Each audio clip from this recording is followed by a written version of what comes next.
Hey guys, welcome to chapter 2 of Holy Grit.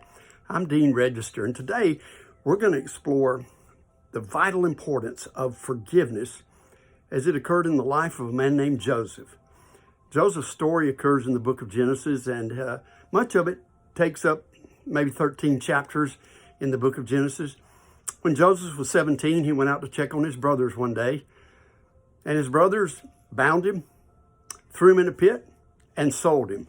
It may be the first instance of human trafficking in the Bible. 13 years went by, and Joseph was finally 30 years of age and second in command in the entire empire of Egypt. But deep in Joseph's heart, he knew there had to be a reckoning. He knew he had to come to grips with something. He had been horribly, horribly abused. So, how do you find a way to forgive? And in Joseph's story, I've noticed 3 or 4 things that we can apply. One, it takes an enormous amount of holy grit to forgive. Forgiving is a choice that we make. And we forgive based upon the forgiveness we have received through Christ. I mean, we have been lavishly forgiven. I love something C.S. Lewis once wrote. He said, everybody thinks that forgiving is a great idea until they have something to forgive. And that is so true. But it does take a lot of holy grit to forgive. Here's the second thing we need to notice, and that is that our culture has embraced a lot of false ideas about forgiveness. Forgiveness is not about a compromise of God's justice. God is just. He keeps a perfect record. And eventually, all those who have wronged others and never repented of it, God will hold accountable. A second thing is that forgiving is not condoning an offense. It is not saying, oops. Forgiveness is not pretending. We don't have to pretend that the pain didn't hurt, that the wound didn't matter. The Bible never tells us that forgiveness is simply condoning an offense.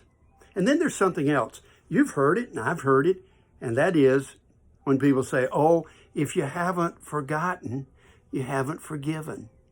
Well, that's not true, because there are some wounds in people's lives that go so deep that the mind can't forget them, and the heart won't release them. Forgiving is less about forgetting and more about replacing the hurt with grace so that our remembering is void of retaliation and begrudging.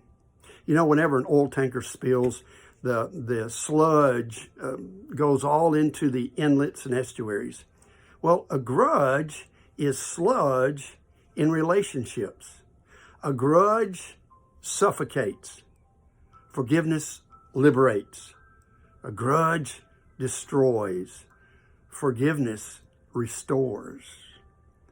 Eventually, when Joseph got his brothers to come to his place, and you're going to enjoy reading that story, but he wanted them to come to a point to recognize what they'd done.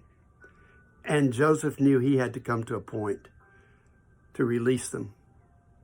And so eventually, Joseph does that. And here's the final thing I think we need to say at this point is,